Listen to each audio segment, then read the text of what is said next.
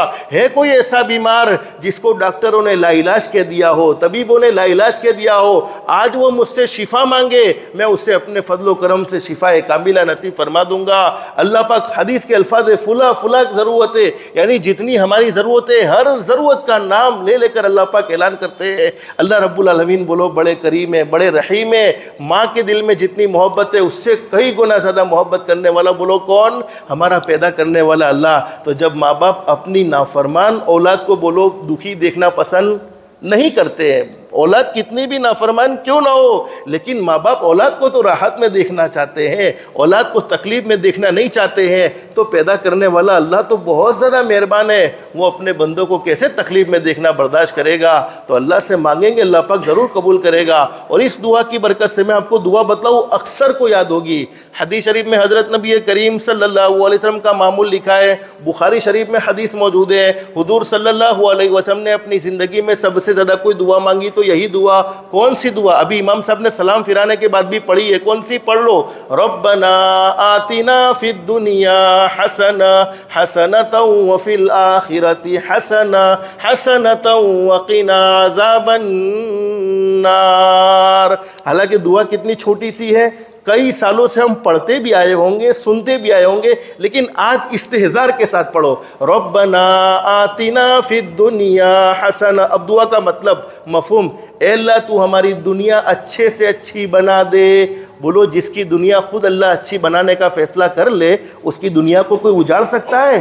اس کے کاروبار پر جادو ہو سکتا ہے؟ اس کے گھر میں جنات کی پرابلم ہو سکتی ہے؟ اس کی بیوی پر کوئی پرابلم ہو سکتی ہے؟ اس کے بچوں کے کوئی دشمن بن سکتے ہیں؟ ہرگز نہیں۔ جس کی دنیا خود اللہ نے اچھی بنانے کا فیصلہ کر لیا ہو، اس کی دنیا والا کوئی اجاڑ سکتا نہیں ہے۔ اور علماء جانتے، بخاری شریف لکھنے والے امام بخاری علیہ الرحمہ، ان کی کتاب الادب المفرد، اس میں حضرت نبی کریم صلی اللہ علیہ وسلم کی بہت ساری حدیثیں امام بخاری علیہ الرحمہ نے ذکر فرمائی ہے۔ ان حدیثوں میں سے ایک حدیث حضور صلی اللہ علیہ وسلم کی امام بخاری نے نقل کی ہے۔ فرمایا نبی کریم صلی اللہ علیہ وسلم نے، انسان کے خوش نصیب ہونے کی بہت ساری نشانیاں ہیں، بہت ساری علامتیں ہیں۔ کوئی آدمی خوش قسمت ہے، خوش نصیب ہے۔ اب ہم کیا سوچتے ہیں کہ اللہ سے دنیا تو کیا مانگے؟ ارے دنیا بھی اللہ سے مانگو۔ اللہ دنیا بولو ہماری بہتر سے بہتر بنانے والا ہے، اور یہ دعا سکھانے والے کون؟ بولو ہمارے آقا حضرت محمد رسول اللہ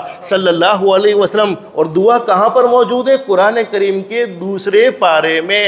امام بخاری علیہ الرحمہ نے حدیث نقل فرمائی، حضور صلی اللہ علیہ وسلم نے فرمائی، انسان کے خوش نصیب ہونے کی کچھ نشانیاں ہیں۔ ان نشانیوں میں سے ایک نشانی یہ ہے، اس کو اچھی بیوی مل جائے، اور بیوی کو بولو اچھا شوہر مل جائے، اور اس کا پڑوسی اچھا ہو، اور اس کو وسیع یعنی وسعت والا مکان، فیسلٹی والا مکان ملے۔ اور حدیث شریف کے الفاظ میں اپنی طرف سے کوئی ترجمہ نہیں کرتا، فرمایا کہ اسے VIP اچھی سواری مل جائے۔ یہ انسان بڑا خوش نصیب ہے جس کے پاس اچھی بیوی ہے، بیوی کے پاس اچھا شوہر ہے، جس کو اللہ نے اچھا پڑوسی دیا ہوا ہے، جس کو اللہ نے فیسلٹی والا مکان دیا ہوا ہے، اور جس کے پاس VIP گاڑی ہے۔ یہ بڑا خوش نصیب آدمی ہے۔ تو ہمارے نبی صلی اللہ علیہ وسلم نے بولو دنیا کی بھلائی مانگی ہے، بلکہ علماء جانتے ہیں، ایک مرتبہ حضرت نبی کریم صلی اللہ علیہ وسلم وضو فرما رہے تھے، اور سنت اور مستحب یہ ہے کہ وضو کے درمیان میں دنیا کی باتیں نہیں کرنا چاہیے، بلکہ دنیا کی باتیں کرنے کو علماء نے مکروہ لکھا ہے،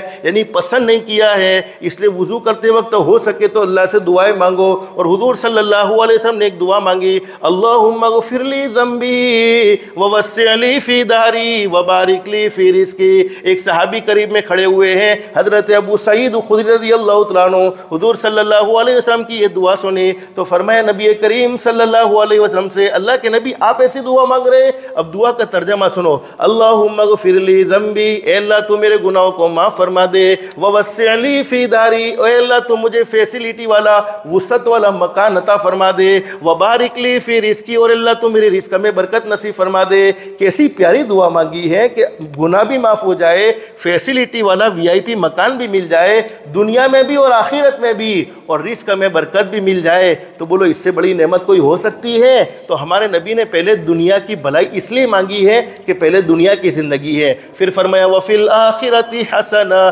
اے اللہ تو میری آخرت بھی اچھے سے اچھی بنا دے۔ کیا مطلب ہے؟ اللہ پاک ایسے اعمال کی توفیق نصیب فرمائے گا جن اعمال سے آخرت سنورتی ہے، جن اعمال سے جنت سنورتی ہے۔ بہت سے لوگ کہتے ہیں کہ ہم فلانا گناہ چھوڑنا چاہتے ہیں لیکن ہم سے چھوڑتا نہیں ہے۔ بولو نیکی کی توفیق دینے والا کون؟ بولو اللہ۔ اور گناہوں سے بچنے کی طاقت دینے والا کون؟ بولو اللہ۔ جب تک اللہ نہ چاہے تب تک ہم کوئی نیکی نہیں کر سکتے ہیں، اور جب تک اللہ نہ چاہے تب تک ہم کسی گناہ سے بچ نہیں سکتے ہیں۔ اگر ہم کسی گناہ سے توبہ کر چکے ہیں اور چاہتے ہیں کہ اب یہ گناہ ہماری زندگی میں بولو دوبارہ نہ ہو، تو علماء نے لکھا ہے کہ اس دعا کو خاص طور پر اہتمام کے ساتھ پڑھے۔ کون سی دعا پڑھو؟ ربنا آتنا فی الدنیا حسنہ حسنۃ وفی الآخرۃ حسنہ حسنۃ وقنا عذاب النار۔ حضرت انس رضی اللہ عنہ فرماتے وہ بیمار صحابی جن کے اندر بولو کھڑے ہونے کی طاقت نہیں تھی، چلنے کی طاقت نہیں تھی، بیٹھنے کی طاقت نہیں تھی، انہوں نے اس دعا کا پڑھنے کا اہتمام کیا، اللہ رب العالمین نے انہیں مکمل شفا نصیب فرما دی، مکمل تندرستی نصیب فرما دی۔ علماء نے لکھا ہے کہ جو آدمی لا علاج بیماری میں مبتلا ہو جائے، ایسی بیماری کے ڈاکٹر جواب دے چکے ہیں، ایسی بیماری کے حکیم و طبیب جواب دے چکے ہیں، ایسی بیماری کے تعویذ والے باپوؤں کے دھکے کھا کر تھک چکا ہے، وہ اس دعا کا اہتمام کرے، اللہ پاک اس کے ساتھ عافیت کا معاملہ فرمائے گا۔ اب سوال یہ ہے کہ یہ دعا کتنی مرتبہ پڑھنا؟ ایک سوال ہے، یہ دعا بولو کتنی مرتبہ پڑھنا؟ تو ہم ڈاکٹروں کی دوائیاں بولو اپنی ضرورت کے مطابق کھاتے، جتنی ہماری بیماری ہے اتنی ہم دوائی کھاتے ہیں، تو دعا تو اللہ سے جتنی مانگیں گے، دن میں 1 مرتبہ پڑھو، 2 مرتبہ پڑھو، 10 مرتبہ پڑھو، 20 مرتبہ پڑھو، ٹارگٹ بنا کر جتنا زیادہ پڑھو گے اتنا زیادہ فائدہ ہوگا۔ اور ہر نماز کے بعد 1 مرتبہ پڑھو جیسے کہ حضرت مولانا نے پڑھی۔ اور میرے بھائیوں ایک بات یاد رکھو، بولو ہمارے نبی صلی اللہ علیہ وسلم سے بڑھ کر دنیا میں کوئی سچا انسان نہیں ہے۔ آپ اپنی مرضی سے کوئی بات بولو نہیں کہتے تھے، بلکہ آپ بولتے تھے زمین پر، وہ فرمان کس کا ہوتا تھا؟ رب العالمین کا ہوتا تھا۔ وَمَا يَنْطِقُ عَنِ الْهَوَىٰ إِنْ هُوَ إِلَّا وَحْيٌ يُوحَىٰ۔ اللہ فرماتے میرے محبوب حضرت محمد رسول اللہ صلی اللہ علیہ وسلم کبھی اپنی مرضی سے کوئی بات نہیں کرتے، کبھی اپنی مرضی سے کوئی کلام نہیں کرتے۔ میرے محبوب جو بھی بولتے ہیں زبان میرے محبوب کی ہوا کرتی ہے، کلام بولو خود کس کا ہوتا ہے؟ رب العالمین کا ہوتا ہے۔ تو ہمارے نبی کی باتوں میں بولو کوئی شک نہیں، لیکن اللہ نہ کرے، اللہ نہ کرے اگر کوئی اللہ کا بندہ یا کوئی اللہ کی بندی فس یقین کے ساتھ اس دعا کو پڑھے کہ لاؤ نے تکلیف مول صاحب نے دعا بتائی تھی، ٹرائی کر کے تو دیکھو کہ مجھے فائدہ ہوتا ہے کہ نہیں ہوتا ہے۔ فس یقین کے ساتھ بھی پڑھے، یقین کے ساتھ پڑھے تو نورن بولو علی نور، اس لیے کہ اس سے اچھا عمل کون سا ہو سکتا ہے جو اللہ پر بھروسہ کر کے کیا ہو؟ اور کرنے دھرنے والی ذات بولو کس کی ہے؟ اللہ کی۔ اللہ پر بھروسہ ہونا چاہیے، لیکن یقین کے ساتھ پڑھے تو نور اللہ نور۔ لیکن اگر کوئی بغیر یقین کے فس یقین کے ساتھ پڑھے تب بھی انشاءاللہ اس کا تجربہ غلط بولو ثابت نہیں ہوگا۔ بس اللہ سے دل سے دعا کر لو، اللہ ہم سب کی دنیا بھی بہتر سے بہتر بنائے، آخرت بھی بہتر سے بہتر بنائے۔ بس آپ تھک گئے ہوں گے، آپ نہیں تھکے لیکن میں تھک گیا، اگر آپ نبی تھکے ہو اس رات میں کرنے کو حضرت نبی کریم صلی اللہ علیہ وسلم نے کوئی لمبی چوڑی تفصیل بولو نہیں بتلائیے، رات کو ہو سکے عبادت میں وقت تک گزارو۔ ابھی اللہ کے بندے ہیں، اگر مسجد میں نہیں، مسجد میں بھی بولو جاگنا کوئی ضروری نہیں، اپنے گھر پر چلے گئے، گھر پر جا کر سو بھی گئے، کوئی اللہ کو ناراض کرنے والا بولو کام نہیں کیا، تب بھی انشاءاللہ سنت کے مطابق سونے پر ہماری رات بولو عبادت میں شمار ہو گئی۔ دین بہت آسان ہے، تو حضور صلی اللہ علیہ وسلم نے اس رات میں عبادت کرنے کو کہا ہے، ہو سکے تو عبادت کر لو، 2 رکعت نماز پڑھنے کی توفیق مل جائے 2 رکعت نماز پڑھ لو۔ حضرت عیسیٰ علیہ السلام ایک بستی سے گزرے، وہاں بڑے بڑے پہاڑ تھے، پہاڑوں کے پاس سے گزرے، ان کی نظر ایک سفید چمکدار پتھر پر پڑی، اور وہ چمکدار پتھر کو بہت تعجب سے دیکھنے لگے۔ تو حضرت عیسیٰ علیہ السلام پر اللہ رب العالمین نے وحی بھیجی، او میرے نبی عیسیٰ تم اس پتھر کو بہت تعجب سے دیکھتے ہو، سفید چمکدار پتھر کو، اس سے بھی زیادہ تعجب والی چیز تمہارے سامنے ظاہر نہ کروں؟ حضرت عیسیٰ علیہ السلام نے فرمایا اللہ ضرور ظاہر فرما دیجئے۔ علماء نے لکھا ہے کہ اللہ کے حکم سے وہ پتھر پھٹا، اور حضرت عیسیٰ علیہ السلام کو بولو اللہ پاک نے کیا معجزہ دیا تھا؟ وہ تو بڑا زبردست معجزہ، قم بإذن اللہ، کوئی مر چکا ہوتا، کوئی مردہ قبر میں دفن کر دیا ہوتا، اور اللہ رب العالمین کے حکم سے وہ اس کو کھڑا کرنا چاہتے تو بولو حضرت عیسیٰ علیہ السلام وہ مردے کو آسانی کے ساتھ کھڑا کر دیتے تھے، قم بإذن اللہ کہتے اللہ کے حکم سے کھڑا ہو جاتا، وہ کھڑا ہو جاتا۔ اور حضرت عیسیٰ علیہ السلام کو دوسرا معجزہ یہ دیا گیا کہ کسی کوڑی کے اوپر وہ ہاتھ پھیرتے تھے اللہ پاک اسے شفا عطا فرما دیتے تھے. اب وہ پتھر پھٹا تو اس میں سے ایک عبادت گزار بزرگ ان کے ہاتھ میں ایسا تھا وہ ظاہر ہوئے. تو ان بزرگ سے انہوں نے پوچھا کہ اللہ کے ولی تم اس پتھر میں کتنے سال سے ہو؟ کہا 400 سال سے یہاں پر عبادت کرتا ہوں. اب حضرت عیسیٰ علیہ السلام کو بڑا تعجب ہوا کہ اللہ یہ 400 سال سے یہ بزرگ یہاں پر عبادت میں مصروف ہے، تو مجھے تو ایسا معلوم ہوتا ہے کہ اس سے زیادہ عبادت گزار بندہ بولو کوئی ہو سکتا نہیں ہے. اللہ رب العالمین نے فرمایا میرے نبی عیسیٰ سن لو، میرے آخری نبی حضرت محمد الرسول اللہ صلی اللہ علیہ وسلم شان والے نبی کی شان والی امت کو 15ویں شعبان کی رات ملے گی، اور 15ویں شعبان کی رات میں وہ صرف 2 رکعت نفل نماز پڑھ لے، وہ اس بزرگ کی 400 سال کی عبادت سے افضل ہے. تو کچھ نہیں ہو سکتا تو صرف 2 رکعت نماز پڑھ لیں گے اور سو جائیں گے، تب بھی بولو اللہ رب العالمین ضرور کرم کا معاملہ فرما دے گا. اور دین میں ہمارے نبی صلی اللہ علیہ وسلم نے روزہ رکھنے کو کہا. اب روزہ بھی کوئی فرض نہیں، کوئی واجب نہیں، کوئی سنت نہیں، صرف مستحب کا درجہ رکھتا ہے. رکھیں گے تو بولو فائدہ ثواب ملے گا، نہیں رکھیں گے تو بولو کوئی گناہ نہیں، کوئی ملامت نہیں ہے. رکھیں گے تو فائدہ کیا؟ حضور صلی اللہ علیہ وسلم نے فرمایا نماز پڑھو گے جنت ملے گی، حج کرو گے جنت ملے گی، زکوٰۃ ادا کرو گے جنت ملے گی، عمرہ کرو گے جنت ملے گی، لیکن روزہ رکھنے پر جنت نہیں ملے گی. صحابہ نے پوچھا اللہ کے نبی روزہ رکھنے پر جنت نہیں ملے گی تو کیا ملے گا؟ حضور صلی اللہ علیہ وسلم نے فرمایا روزہ رکھنے پر تو خود اللہ مل جائے گا. جنت ملے تو 1 ملے، 2 ملے، 3 ملے، اللہ ملا، دنیا بھی مل گئی، آخرت بھی مل گئی. اب بات ختم. بیٹھنے والے مرد آج کی مجلس میں 2 کام کی نیت کر لو، کریں گے انشاءاللہ. اور عورتیں مستورات سن رہی ہے وہ 3 کام کی نیت کرے. مرد کتنے کام کی نیت کرے بولو؟ 2 کام کی. عورتیں کتنے کام کی نیت کرے؟ 3 کام کی نیت کرے. اگر یہ 2 کام مردوں نے کیے، 3 کام عورتوں نے کیے، دنیا والے ہمیں اچھا کہے نہ کہے. دنیا والوں کے اچھا کہنے سے بولو کچھ ہوتا نہیں ہے، اور دنیا والے برائی کرے تب بھی کچھ ہوتا نہیں ہے. اس لیے کہ وہ برائی کریں گے تو نیکی کس کو ملے گی؟ ان کی نیکی ہم کو ملے گی. اور آج کی مبارک رات میں اللہ پاک بہت سے لوگوں کو معاف فرما دیتے ہیں، لیکن جس نے شرک کیا ہے، اللہ کے ساتھ کسی اور کو شریک ٹھہرایا ہے، اللہ کو بھی معبود سمجھتا ہے اور اللہ کے علاوہ کو بھی معبود سمجھتا ہے، اس کی بولو آج کی رات میں مغفرت نہیں ہوتی. دل میں حسد رکھنے والا، دل میں جلن رکھنے والا، دل میں کینہ رکھنے والا، دشمنی رکھنے والے کی بھی مغفرت نہیں ہوتی ہے. اور فرمایا نبی کریم صلی اللہ علیہ وسلم نے ماں باپ کے نافرمان آدمی کی بھی مغفرت نہیں ہوتی ہے، شراب پینے والے کی بھی مغفرت نہیں ہوتی ہے. اس لیے شراب سے بھی توبہ کر لینی چاہیے. اور پاجامہ تخنوں کے نیچے رکھنے والا، بڑی بڑی مقدس راتوں میں اللہ پاک سب کو معاف فرما دیتے ہیں، لیکن پاجامہ جو مرد ہے تخنوں سے نیچے رکھتے ہیں اللہ پاک ان پر نظر کرم بولو نہیں فرماتے ہیں. لیکن آج 2 کام کی نیت کریں گے انشاءاللہ. اگر یہ 2 کام کی نیت ہم کرتے ہیں، دنیا والے ہمیں اچھا کہے نہ کہے، دنیا والے ہماری عزت کرے نہ کرے،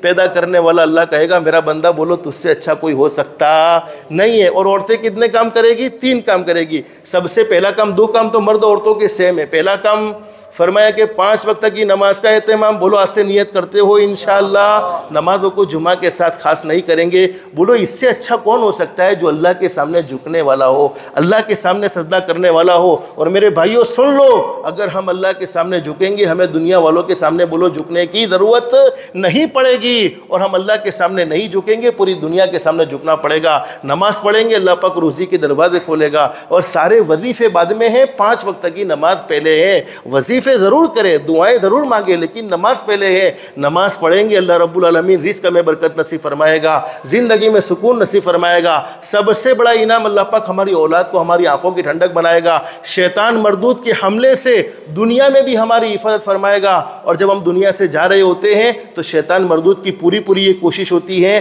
کہ ہم دنیا سے جاتے ہوئے بولو ایمان کے ساتھ دنیا سے نہ جاوے. حدیث شریف میں لکھا ہے کہ میرا وہ امتی جو نماز کا اہتمام کرتا ہے، روح نکالنے والے فرشتے ملک الموت پہلے شیطان مردود کو اس سے دور کر دیتے ہیں اور خود کلمہ پڑھاتے ہیں، پھر اس کی روح کو قبضہ کرتے ہیں. تو پہلا کام بولو کون سا کریں گے؟ مرد بھی کریں گے، مرد جماعت کے ساتھ مسجد میں، عورتیں گھر پر نماز کا اہتمام کرے گی. دوسرا کام، اپنی ذات سے کسی کو دکھ مت پہنچاؤ، کسی کو تکلیف مت پہنچاؤ. کسی کے ساتھ اچھا سلوک نہیں کر سکتے ہو نہ کرو، کسی کے ساتھ برا سلوک نہ کرو. کما تدین تو دان، جیسا کرو گے بولو ویسا بھرو گے. جیسی کرنی ویسی بھرنی، نہ مانو تو کر کے دیکھو. جنت بھی ہے دوزخ بھی ہے، نہ مانو تو مر کے دیکھو. بھلے عمل کا بھلا نتیجہ، برے عمل کا برا نتیجہ، جن لوگوں نے برا کیا ہے چل کر ان کا گھر دیکھو۔ کسی کو ستانے والے، کسی کے دل کے ٹکڑے ٹکڑے کرنے والے، بولو کبھی سکون و اطمینان سے سو سکتے نہیں، اللہ پاک ان کی زندگی سے چین سکون چھین لیتا ہے۔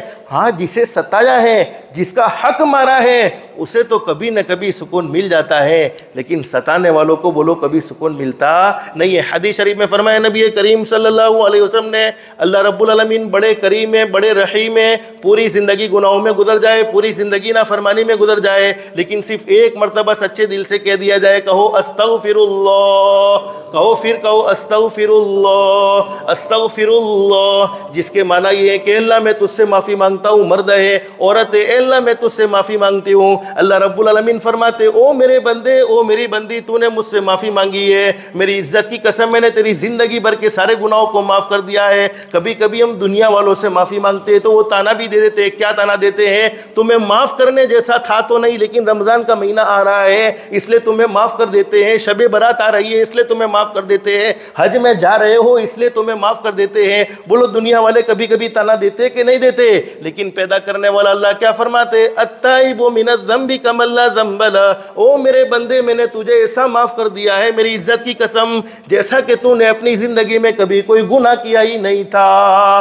بولو اللہ رب العالمین بڑے کریم بڑے رحیم، پوری زندگی گناہوں میں گزر جائے لیکن ایک مرتبہ سچے دل سے کہہ دیا جائے اے اللہ میں تجھ سے معافی مانگتا ہوں، اللہ ضرور معاف فرما دیتے ہیں۔ لیکن دو پرابلم زندگی میں ایسی ہے، دو گناہ ایسے ہیں جن کی سزا مرنے کے بعد تو ملتی ہی ملتی ہے، مرنے سے پہلے پہلے دنیا میں بھی ضرور مل جاتی ہے۔ نمبر ایک، جس نے اپنے ماں باپ کے دل کے ٹکڑے ٹکڑے کیے ہو، ماں باپ کو ستایا ہو، ماں باپ کو ناراض کرنے والا بولو کبھی سکون و اطمینان کی زندگی نہیں گزار سکتا۔ ہر نعمت کا بدل موجود ہے، بیوی کا بدل دوسری بیوی، بیٹے کا بدل دوسرا بیٹا، لیکن ماں باپ کا بولو کوئی بدل نہیں ہے۔ اس لیے ماں باپ کی ہمیشہ قدر کرو، ماں باپ کے ساتھ محبت کا معاملہ کرو، ماں باپ کو تکلیف نہ پہنچاؤ۔ اگر ماں باپ موجود ہیں ان کی خدمت کر کے اپنے اوپر جنت کو لازم کر لو، اور دنیا سے چلے گئے ہیں تو ان کے لیے استغفار کرے، ان کے لیے ایصال ثواب کرے۔ تو فرمایا جس نے ماں باپ کو ناراض کیا دنیا میں مرنے سے پہلے پہلے اسے ضرور سزا ملتی ہے۔ اور نمبر دو، جس نے کسی پر ظلم کیا، زیادتی کی، کسی کا دل دکھایا، ظالم کو اللہ پاک ڈھیل ضرور دیتے ہیں لیکن ظالم کو پکڑتے بھی ضرور ہیں، اور جب ظالم کو اللہ پاک پکڑتے ہیں تو اللہ کی پکڑ سے بولو ظالم کو کوئی تعویذ والا باپو بچا سکتا نہیں ہے۔ اس لیے کبھی کسی پر ظلم نہ کرو۔ میں اپنی بہنوں سے، بیٹیوں سے، ماؤں سے اور آپ سے بھی کہوں گا، سامنے والا کمزور ہوتا ہے، بولو پیدا کرنے والا اللہ کمزور نہیں ہوتا، وہ کمزوروں کی طرف سے ضرور جواب دیتا ہے۔ یہ مرد دو کام کریں گے، عورتیں تیسرا کام یہ کرے گی کہ اپنے آپ کو پردے میں رکھنے کا اہتمام کرے۔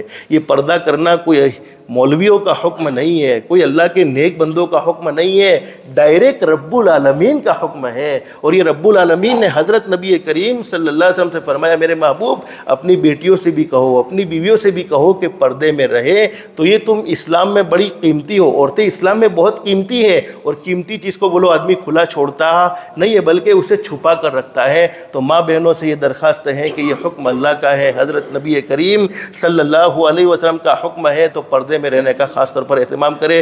بس اللہ رب العالمین نے کچھ ضروری باتیں دل میں ڈالی، آپ کے سامنے رکھی ہے۔ اللہ پاک سب سے پہلے مجھے پھر آپ کو عمل کی توفیق نصیب فرمائے، ہماری دنیا بھی بہتر سے بہتر بنائے، آخرت بھی بہتر سے بہتر بنائے، اللہ کے احکام کے مطابق حضرت نبی کریم صلی اللہ علیہ وسلم کے طریقے کے مطابق زندگی گزارنے کی توفیق و سعادت نصیب فرمائے۔ اللہ پاک ہم سب کو کہنے سننے سے زیادہ اخلاص، استخلاص اور استقامت کے ساتھ عمل کی توفیق نصیب فرمائے۔ آمین یا رب العالمین۔ وآخر دعوانا ان الحمد للہ رب العالمین۔ استغفر اللہ الذی لا الہ الا هو۔ موجود سوائے اللہم لک الحمد کما انت اہل فصلی وسلم علی سیدنا محمد کما انت اہل وفل بنا ما انت اہل فإنک اہل التقوی و اہل